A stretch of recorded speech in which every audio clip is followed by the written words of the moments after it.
বিসমিল্লাহির রহমানির রহিম। সুপ্রিয় দর্শক মণ্ডলী, আমি ইতিমধ্যে বিভিন্ন আমাদের দেশীয় সমসাময়িক বিষয় নিয়ে বেশ কিছু ভিডিও করেছি। আজকে আমি আন্তর্জাতিক পরিমণ্ডলে আমাদের বাংলাদেশের অবস্থান সবকিছু নিয়ে একটা ভিডিও করব। আজকে আমি আমার টপিক্সের বিষয় দিয়েছি ট্রাম্পের শপথ পরবর্তী আন্তর্জাতিক রাজনীতি ও আমাদের ডক্টর মোহাম্মদ ইউনূস সাহেবের ভূমিকা। সুপ্রিয় দর্শক মণ্ডলী, আপনারা একটু জিনিস চিন্তা করে দেখা যায়, আমরা কোনো একটা দেশের রাজনৈতিক পট পরিবর্তন এবং ভৌগোলিক পরিবর্তন কি বলেন এবং সবকিছুর মধ্যে একটা আন্তর্জাতিক সম্পর্ক রয়েছে। আমরা যদি একটু 2-1 বছরের পিছনের জিনিস চিন্তা করি, যেমন আমাদের পার্শ্ববর্তী দেশ পাকিস্তান, প্রধানমন্ত্রী ইমরান খান, উনি যখন রাশিয়া সফর থেকে আসতে না আসতে ওনার গদি চলে গেল। একইভাবে অতি সম্প্রতি আমাদের বাংলাদেশ যা ঘটলো, আমাদের প্রধানমন্ত্রী চীন সফর থেকে আসতে না আসতে ওনার গদি চলে গেল, প্রেক্ষাপট পরিবর্তন হইল। এখানে শুধুমাত্র লোকাল কোনো বিষয় সরাসরি নয়, এখানে আন্তর্জাতিক একটা রাজনৈতিক খেলা এখানে আছে।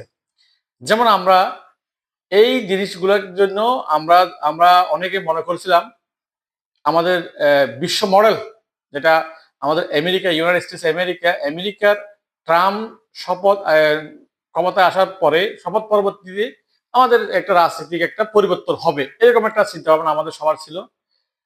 তার ধারাবাহিকতায় আমরা দেখলাম 20 তারিখ, জানুয়ারি 20 তারিখ ট্রাম্পের শপথ অনুষ্ঠান ছিল। ওই শপথ অনুষ্ঠান থেকে শপথ নেওয়ার পরে উনি যে প্রথম যে স্পেসটা দিল, এখানে বাংলাদেশের কোনো বিষয় আনেনি। তখন অনেকে মনে করেছিল আমাদের পার্শ্ববর্তী দেশ ভারত, মোদিজি যখন আমেরিকা সফরে যাবে, ওখান থেকে উনি সফরের পরবর্তীতে বাংলাদেশের বিগত সরকারের পক্ষে কোনো একটা অবস্থান আসবে বা একটা পুনর্বাসনের একটা বিষয় আসবে। আমরা দেখলাম কি তার হিতে বিপরীত।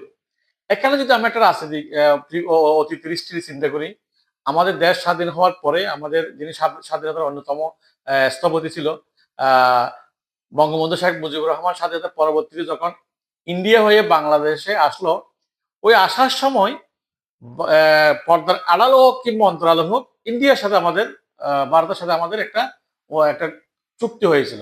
এটা নিয়ে বিভিন্ন মিডিয়ায় বিভিন্ন সময় কথাবার্তা বলা হচ্ছে, যেহেতু এটা মিডিয়ার সামনে আসে নাই।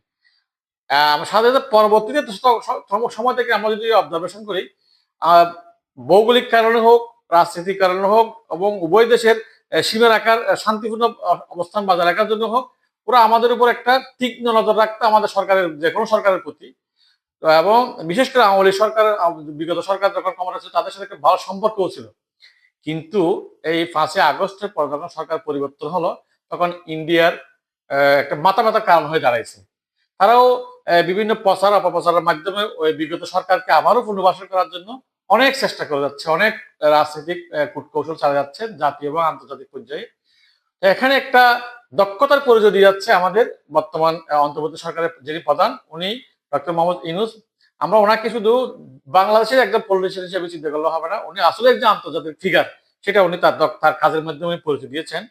যেমন আমরা ইন্ডিয়া যখন, ভারতীয় মিডিয়া যখন বারবার আমাদের এই বিগত সরকারের পক্ষে সাফাই কাটছে এবং বারবার এটা প্রচার করতেছে, তখন উনি বিশ্বের বড় বড় মিডিয়া সহ বাংলাদেশের মিডিয়াগুলো সহ নিয়ে উনি সেই আইনাগর, অর্থাৎ যেখানে মানে প্রস্তাব ছিল, যেখানে বিগত সরকার দমন নিপীড়নের জন্য বিরোধী দলদেরকে ওখানে দমন নিপীড়ন করতো, সেই আইনাগরটা রূপটা মিডিয়ার সামনে এনে ওইটাকে এস্টাবলিশমেন্ট করে দিয়েছে এবং ইন্ডিয়াকে একটা সমুচিত জবাব দিয়ে দিয়েছে। এবার আসেন মোদিজির আমেরিকা সফর। ভারতের প্রধানমন্ত্রী মোদী যখন আমেরিকা সফরে গেল বিগত কয়েকদিন আগে, মনে করছিল উনি এখান থেকে একটা কোনো বার্তা নিয়ে আসবে বা বিশেষ করে বাংলাদেশ বিগত সরকারের কোনো বার্তা নিয়ে আসবে। এখানেই ইন্ডিয়ান সাংবাদিক যখন ট্রাম্পকে প্রশ্ন করলো বিগত আওয়ামী লীগ সরকার পরিবর্তনের জন্য আমেরিকার ডিপ স্টেট দায়ী, তখন জবাবে এমন ভাবে ঘুরিয়ে দিয়ে দিল যে এগুলো আমাদের কোনো ইয়ে না, এটা মোদিজি বুঝবে, মোদিজির উপর ছেড়ে দেবে। তার মানে উনি কোনো কর্ণপাত করেন না, উনি বুঝতে চাই যে বাংলাদেশের রাজনীতির সাথে আমাদের তেমন কোনো সম্পর্ক নেই, এগুলো আমাদের কোনো মাথা ব্যথার কারণ নয়, মাথা ব্যথার কারণ হলে এটা মোদি বুঝবে।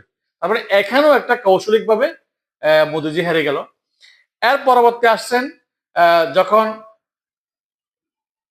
আমাদের ইউনূস সাহেব ইউরোপীয় ইউনিয়নের উনি সামিটে গিয়ে ইউরোপের প্রত্যেকটা দেশের সাথে উনি একটা ভালো একটা সুসম্পর্ক করে আসছেন। আমাদের বিশেষ করে আমাদের নিত্য প্রয়োজনীয় দ্রব্য বলেন, আমাদের রপ্তানি বিষয় বলেন, আমরা যেগুলো আমাদের ভারতের উপর নির্ভরশীল ছিলাম সেগুলো ওখান থেকে নিয়ে এবং বিশেষ করে অন্যভাবে বিকল্পভাবে নিয়ে আমাদের যেন নিত্য প্রয়োজনীয় দ্রব্যর মূল্যস্থিতি রাখা যায় সেই ব্যবস্থাটা উনি করলো।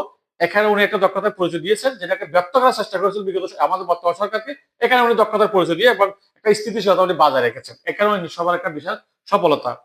এরপরেই আমরা যদি দেখি গত দুই একদিন আগে যিনি ট্রাম্পের অর্থনৈতিক বিষয়ক উপদেষ্টা রিয়াল মার্কস, উনি ওনার সাথে আমাদের ইউনূস সাহেবের দীর্ঘক্ষণ ফোনালাপ হলো এবং ওই ফোনালাপের সময় ট্রাম্পও পাশে বসে ফোনালাপ হলো এবং উনি বাংলাদেশকে সার্বিক সহযোগিতার এবং বাংলাদেশকে বিভিন্ন আমদানি রপ্তানির জন্য এবং বিভিন্ন সুযোগ সুবিধার কথা নিয়ে বিস্তারিত আলাপ হলো। ওখানেও একটা আমাদের ইউনূস সাহেব একটা দেশের পক্ষে ভালো একটা অবস্থান উনি ওখানে তৈরি করে নিয়েছে। এবার আসেন, যখন মোদি ট্রাম্প বৈঠক চলতেছিল ঠিক ওই সময়ই জাতীয় সংঘ থেকে একটা রিপোর্ট পেশ করা হয়, যে রিপোর্টের মধ্যে আমাদের বিগত সরকারের জুলুম নির্যাতন এবং বিশেষ করে হেলিকপ্টার থেকে গুলি করা, হেলিকপ্টারে কারা আসলো কারা গেল সবকিছু নিয়ে একটা রিপোর্ট দিল। তো আমরা এই সব কিছু এক একটা আন্তর্জাতিক একটা রাজনৈতিক খেলা। আমরা যদি ইতিমধ্যে দেখি আমাদের একজন সাংবাদিক, বিশেষ করে একজন আল জাজিরার একজন সাংবাদিক আমরা সবাই যাকে চিনি সামি, উনি একটা রিপোর্ট দিয়েছে বাংলাদেশে যে কোনো সময় একটা আক্রমণ হতে পারে এবং ইত্যাদি ইত্যাদি। সবকিছু আসলে আন্তর্জাতিক রাজনীতির একটা কৌশল। তো আমাদের সেই কৌশলটাকে কি করতে হবে তার সম্যকভাবে জবাব দিয়ে যাচ্ছে আমাদের ইউনূস সরকার। তো আমরা মনে করি আমাদের বর্তমান ইউনূস সরকার যে কৌশল আগাচ্ছে তো অত্যন্ত দক্ষ এবং কূটনীতিকভাবে উনি আগাচ্ছে, ওনাকে আমরা সহযোগিতা আমার দরকার। যাই হোক, একটা সময়ই বলবে আমরা ভবিষ্যতে কোন দিকে আগাই।